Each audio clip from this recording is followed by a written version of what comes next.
to the state were the one that compromised. Before the election, before the commencement of the election, the result sheet is already out. Everywhere in the whole of Central, the result is already out. And of course, we've written to them, we have evidence now. It's just unfortunate that this thing happened this way. If we are new, or going to a jungle, would have preferred for a jungle arrangement. And in Imo State, government in the state has blamed the electoral loss of the Labour Party and People's Democratic Party (PDP) in the just concluded governorship elections on the internal wrangling. On Sunday, the Independent National Electoral Commission (INEC) declared the All Progressive Congress (APC) candidate and the incumbent Hope Uzodinma as the winner of the November 11 governorship poll after securing 540,308 votes to defeat his closest rivals PDP's Samuel Anyao, who secured 71,503 votes, and LP's Atan Achono, who got 64,081 votes. A day after Uzodinma's victory, the State Commissioner for Information, Declan Emelumba, said the opposition parties were not prepared for the governorship poll. And lastly, the Coalition for Good Governance and Security, CGGS, has commended the Armed Forces of Nigeria for its role in the off-circle election in Imo and Bayelsa State conducted last Saturday. According to a statement by the civil society group today, the armed forces kept to its promise to remain neutral as made by the Chief of Defense Staff, General Chris Musa. The national coordinator of CGGS, Ishaku Aliyu, while praising Musa for his avowed support, said the role of security officers ensured that the election was held with minimal security challenges. And that's the political roundup.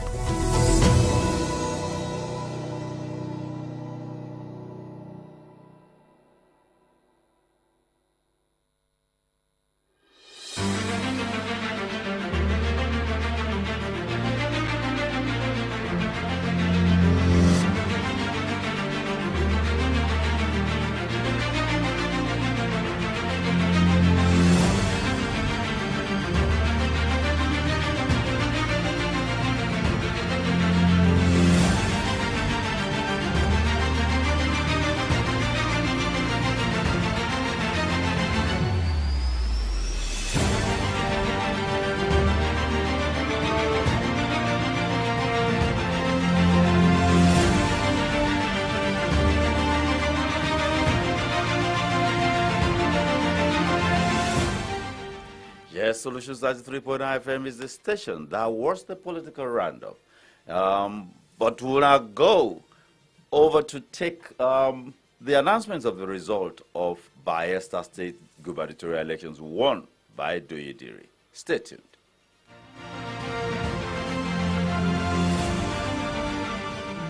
Doye of PDP has 175,000. Eripadi of PRP has 69 votes. Osunuku Binayefa of SDP has 45 votes. Simeon Imotemi Kapioru Dadiri Doye of PDP haven't satisfied the requirements of the... Yes, we'll still go ahead and take reactions to that announcement by the returning officer. This is scored in the field, which is about 84,806 votes. If you add it to what APC scored here, we clearly won the election. But it is clear that INEC had colluded, connived with the PDP to cancel our result here in this INEC office, not at the field. The votes were brought from EC 8A and EC 8B down here, and at this INEC office here, they decided to cancel over 84,000 votes scored by the APC. It is unprecedented. It has never happened anywhere. And we are totally rejecting this result. Now that you have rejected, what's your next line of action? Well, the Electoral Act allows INEC to review the results within 7 days. And so we have made the necessary, we have written necessary petitions, which we have submitted, and we believe justicably. Following the laid down rules under the Electoral Act and the regulations and guidelines for the conduct of election. Now, it cannot be said that we have had a perfect election, but you can see that we have made a lot of remarkable progress in our electoral process. In all you can see a trend everywhere in the states. PDP won convincingly.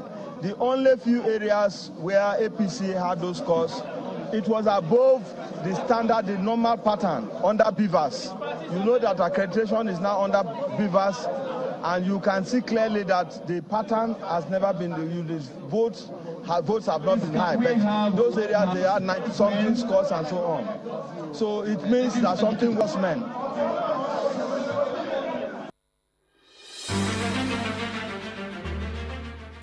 Well, yes, that is reactions from party agents present at the declaration of Duyodiri, re-elected as the governor of Bayelsa State. Just about 60-something thousand votes was the margin.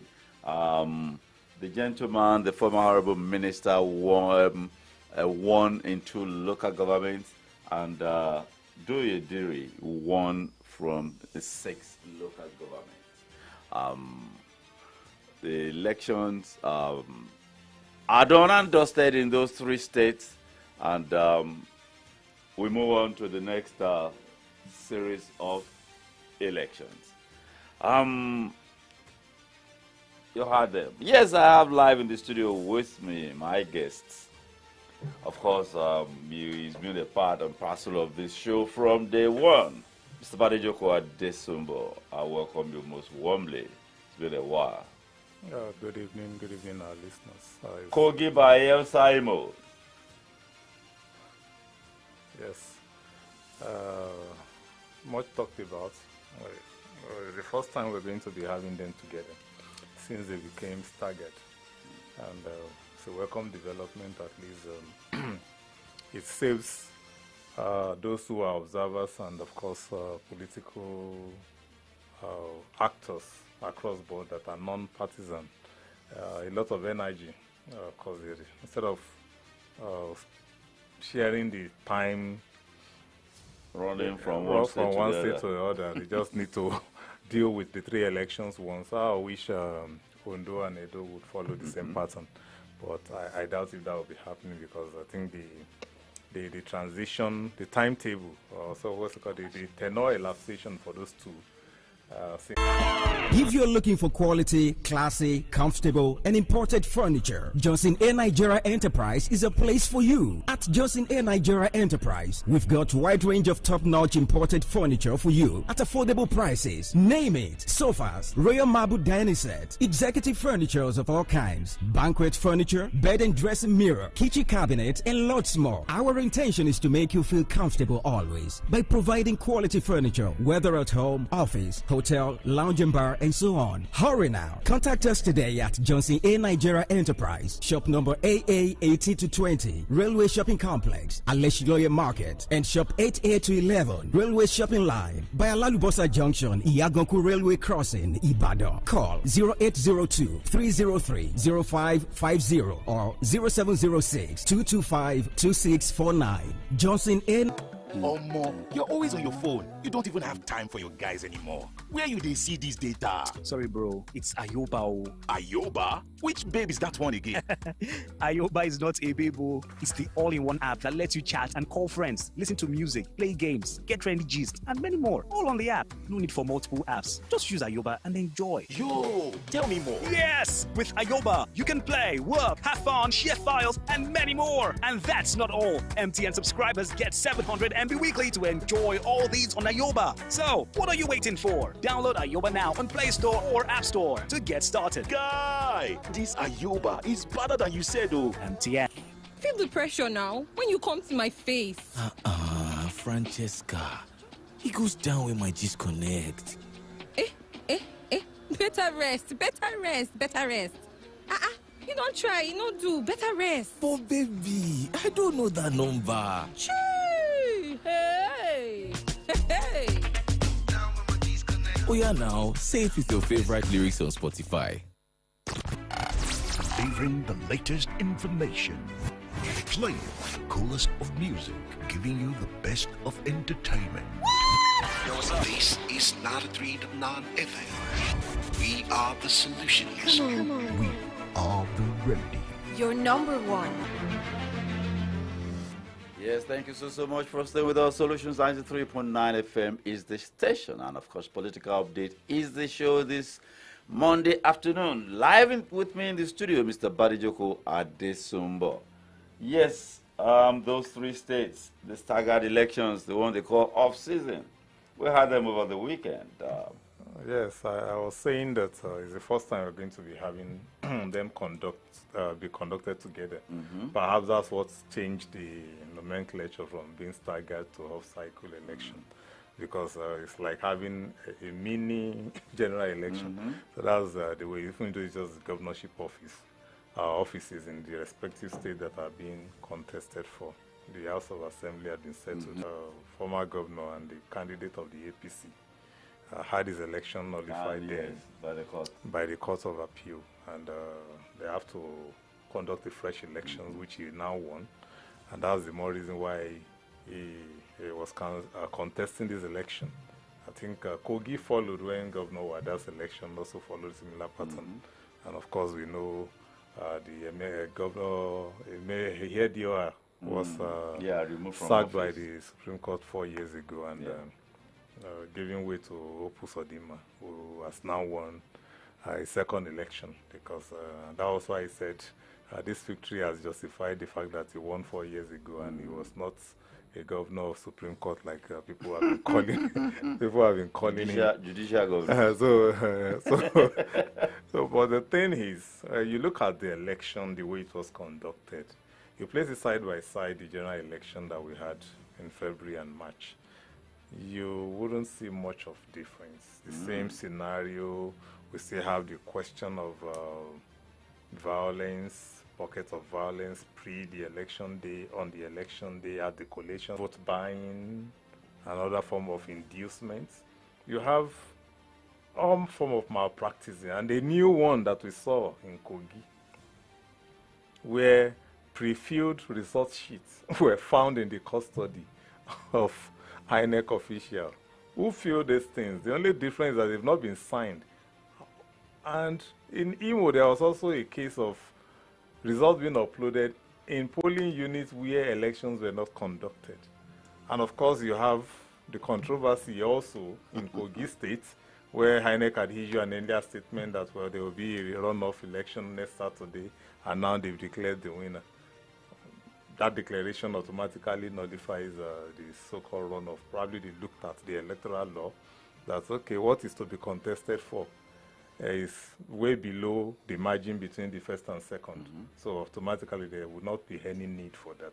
Though, when you look at all these things, it still puts that question mark on our level of maturity in terms of the way we conduct our elections.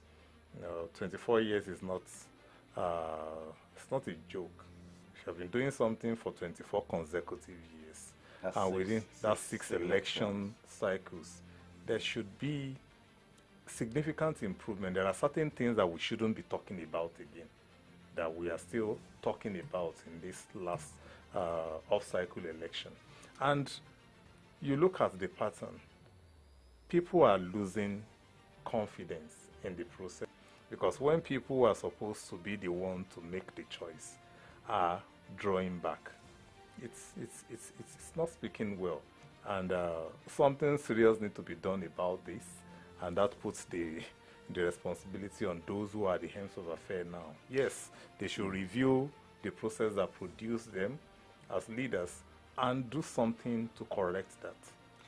I was in conversation with somebody earlier today, and the conclusion we came to is that it is the elite that determines the direction in which society goes. And there is usually what they call elite consensus. What is the elite consensus in Nigeria regarding democracy? For now, they want to sustain it. The consensus is against military rule. But those who are beneficiaries and those who are hoping that they are not handling the thing well. For instance, the elite determines what happens. Look at Imo, for instance. There was an Imo Accord agreed upon by stakeholders within the state that, okay, a particular zone has been dominating the governorship, and of course one of them is the incumbent is also from that zone. Let's agree now, let him have a second term, so that he would now allow, the zone would allow... Concede to other zones. Concede to other zone. And of course the next zone has been chosen, and they want to follow, has also been agreed at that accord. So the outcome of the election, him winning the 27 local governments, is a reflection of that agreement. And that shows that, well, these are the people that actually tell their kinsmen what to do during elections. Vote buying or no vote buying, these men have voices and they have influences. That is a form of elite consensus. I was reading something about what Socrates said about democracy, that democracy will soon vanish, and he ruled out the processes. And from my own understanding of those processes, democracy seems to be in the hands now of those who are deploying it for personal gain. And that will be the last, whereas we are just starting out. Are we starting at the last stage? We may just be starting, but the fact is, even as at the time we are starting, it's no longer a popular system. Democracy? Yes, especially in this part of the world. We've had a series of abuse of it. And of course, there are countries that are not democratic, that do not... Is democracy an African thing? That do not be... Democracy is a Western thing. And that's why it is their system, they understand it better, they play it, and of course the advanced democracies of the world are the Western democracies. Why must we do it cut and paste? Why don't we domesticate it? The fun thing is that we are not even pasting properly. We are copying, adulterating, and... So why don't we just domesticate? The modified type. For instance, we copied presidential system from the US. Now, let's look at the US and place it side by side our own.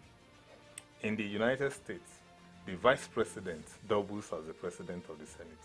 Yeah. That is not the case here. In the United States, each state has 2 senators. We have 3. As a matter of fact, in 1979, when we first attempted it, each state had 5 senators. Well, there were a lesser number of states. Where they were, and when you look at it now, there were 3 senators.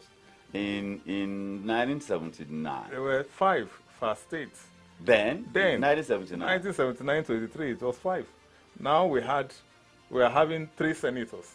So when you do the multiplier, you have more senators now. And as a matter of fact, we have 109 senators. Yeah. Out of from 36 states. The United States have 100 senators from 50 states. Yeah. So when you look at that, you are seeing how we are making it more expensive than where we copied it from. Now, aside that, they have an electoral college, which is non-existent here. And it is more of a proportional representation. There are some states like, if we want to practice the American system, then states like Kano, Lagos, Kaduna, Rivers, Delta, and Oyo State there will be key states that political parties will struggle to have. In the American system, there is a room for independent candidature. Yeah. We do not have that here. You must be sponsored by a political party, and you see all manner of how the parties have monetized the process. The tickets. Look at the amounts they sell nomination forms. These are areas where the monetization begins from. So for you to contest for the office of a governor, you must not have less than 5 billion naira. 5 billion. So when you have 5 billion someone naira, spend 5 billion to get to an office, just minimum, and to go and serve, and are you expecting to serve without recouping the money? Are we jokers? Are we serious? It seems we are not serious. And look, not the people per se. The people are just victims of this whole thing. Who are now the elites? Now, who are the elites? that conversation this morning tended to say that the elite had been virtually destroyed. The elite that spoke out against the military had been virtually destroyed. The unions, the Nigerian Bar Association, the NMAs, the ASU, you know, the labor movement, the civil society organizations, the military virtually destroyed them, the academia, and then, I mean, they destroyed them, and then the politicians are just riding roughshod over us. They did not destroy them. Weaken them. They didn't even weaken them. They decided to take the back seat. And that was the being in 1998. Yes, they all, probably because of the way Babangida played everybody. They thought him still having influence on General Abdulsalami then may not be serious with the whole thing. If they had not taken the back seat, they could have taken. They would have. They were supposed to get the power first, and now shaping it to the right. But they allowed the military generals to come, impose one of their own as the new president, and of course they occupy strategic position, and of course they maintain stronghold of the means of our economic, the means of our economy in their hands, and they were manipulating the system. If they were in the National Assembly in large numbers, could they have shaped the narrative? They couldn't have done much too, because you had a former military man as the president, sponsored by his former colleagues when he contested. You and I both know how President Obasanjo won the PDP ticket. Alex Ekwueme would have won easily, were it not for the intervention of General Babangida's money at just convention. And General Danjuma too. Yes. So when you look at that, and the concept of he who pays the piper dictates the tune, he governed with a relatively naive National Assembly. It's a group of people that had to be sent to the United States for training, for you to know how inexperienced they were. And with that kind of group, you can easily push quality legislations through that would have adjusted some of these things that we're complaining about. But he didn't do that. He was rather trying to manipulate them to perpetrate himself in office and pursue personal interests, as well as the interests of these people that we're talking about. And that's where the foundation of what we're dealing with now was laid. And so when people like him now begin to talk, I look at him, I say, look, you people should just leave us alone. And when you hear them talk about an interim government, we need to have a confab, and when you hear them list out the criteria of those who are to be members of the confab, they put themselves there, so that when the young ones are trying to be dynamic, they can always stamp them down. So these are things, and these are the same old people that have been in power, even when they were youth, in their 20s, in their 30s. Obasanjo left office at 38. Yes. As military head of state. Yes. So, and they are still there. They still influence things. When they cough, the media go agog. Everything makes the news. So, when you have this set of people still, calling the shots, and in respective quarters, then we still have a problem. When will they now be listening to those who the future belongs to? Whether you like it or not, it's just that those who have had the opportunity of breaking through the ranks, like Yaya Bello, have also ended up as disappointment for the generation that they represent. Because if they had performed, they would have been able to convince these men that, yes, the younger generation is ready. But now they see the younger generation as not being ready to take up the leadership position. They say when you're outside the corridors of power, it's a different ball game where you get in there. I have seen someone presiding over one particular state, beautiful ideas, but when it got into the system, it was the system just frustrated everything he wanted to do, and he was able to do little. Is the system, as it were, And when Buhari was leaving office, I remember he granted an interview. He said, well, he has done as much as possible within the limits of the system. What does that mean? When we say the system, Buhari as a person, you know, have this challenge of understanding how civil rule works and how the military rule works, the difference between the two. Those are his initial challenge. And he made a statement when he addressed the Chatham House that he's now a converted Democrat. So that thing haunted him throughout his stay.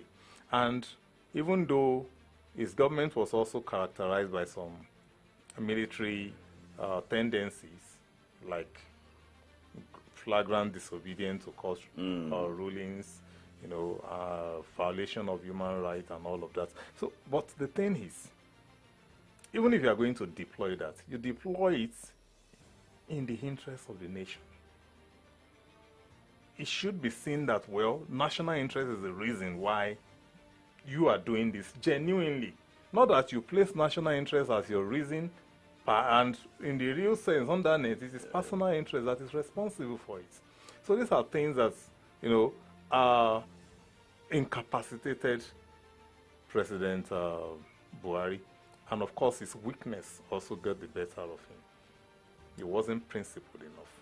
People thought he was a hard man, but he ended up being a soft person. How can you be a president and your ministers are misbehaving and you cannot fire when you have the powers to do so? And because he would not fire an erring minister, every other one began to behave like nothing will happen. I had some would not even need to see him for weeks and months, and they just carried on in their ministries doing whatever they liked. And they attend cabinet meeting.